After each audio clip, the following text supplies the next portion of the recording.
तो हाल फिलहाल में सबा इब्राहिम अपने पति और पति की पूरे फैमिली के साथ फर्स्ट क्लास एसी में ट्रैवल कर रहे थे।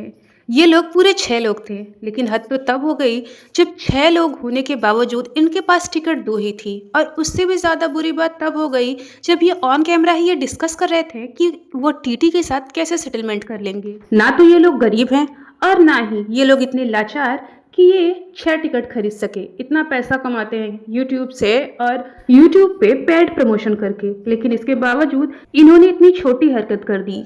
इनफैक्ट सबा ने अपने बच्चे के पॉटी वाले डायपर को दूसरे पैसेंजर के हिस्से वाले कॉफी सीट पर रख दिया।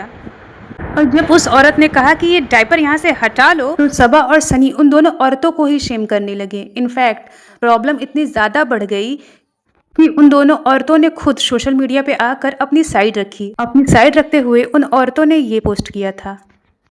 शी सेड वो सबा को जानती थी बट उन्होंने उसे सेलिब्रिटी ट्रीटमेंट नहीं दिया। तब सबा एटीट्यूड थ्रो करने लगी। हैदर कंटिन्यूअसली रो रहा था बट पूरा टाइम वो फोन में बिजी थी। कोई भी उसकी प्रॉपर केयर नहीं कर रहा था। इनफैक्ट उन लोगों के पास कोई कंफर्म सीट्स भी नहीं थी और वो लोग ये सोचने में बिजी थे कि टीटी को ब्राइब कैसे करेंगे। उनका सारा लगेज इधर उधर बिखरा हुआ था, जैसे वो कंपार्टमेंट नहीं एक फिश मार्केट हो। बट स्टिल उन लोगों ने कुछ नहीं कहा। उनका कहना था कि उनके सबसे ज्यादा कंसर्न कैमरा और प्राइवेसी को लेकर था, क्योंकि रिजा कंटिन्यूअसली व्लॉग रिकॉर्ड कर रही थी और वो बिना परमिशन कैमरा में नहीं आना चाहते थे। वुमेन ने क्लेम किया कि इशू डायपर चेंज का था ही नहीं, बल्कि हाइजीन और पब्लिक स्पेस मेंटेन करना था, क्योंकि सबा ने गंदा डायपर डस्टबिन या गार्बेज बैग में डिस्पोज करने के बजाय बर्थ पर रखा था और हैदर को डायरेक्टली सीट पर लेटाकर डायपर चेंज किया गया। कोई ड्राई शीट या डिस्पोजेबल मैट यूज नहीं किया गया, जिस वजह से सीट भी गंदी हो रही थी और सबा ने डायपर चेंज करने के बाद हैंड तक वॉश नहीं करा। लेडी ने कहा उन्हें हैदर के लिए कंसर्न हो रहा था, क्योंकि जिस तरह से उन्हें हैंडल किया जा रहा था वो काफी रो रहा था। जब लेडी और उनकी बहन ने अपना फेस हाइड कर लिया सो दैट वो कैमरा में ना दिखे, तब सबा और भी ज्यादा गुस्से में आ गई और वहां से दबी आवाज में कुछ अब्यूजिव वर्ड्स बोलकर चली गई। लेडी ने कहा सबा को डायरेक्टली उनसे कंटेंट नहीं मिला तो उन्होंने एक स्टोरी बनाकर कंटेंट निकाल लिया।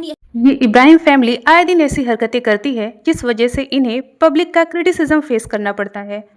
इन्होंने एक बार बीच हाईवे पर ही खाना खाना शुरू कर दिया था, जिस वजह से आने जाने वाले लोगों को बहुत प्रॉब्लम हो रही थी। वैसे तो ये हमेशा ये दिखाते हैं कि ये लोग बहुत ही ज़्यादा अच्छे इंसान हैं, ये लोग दूसरों की बहुत मदद करते हैं।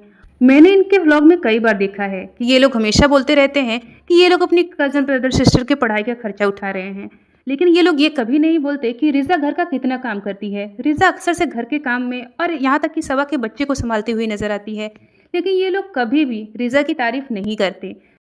जैसे ही लोगों को सबा के ट्रेन वाले बिहेवियर के बारे में पता चला, लोगों ने सबा को जमकर क्रिटिसाइज करना शुरू कर दिया।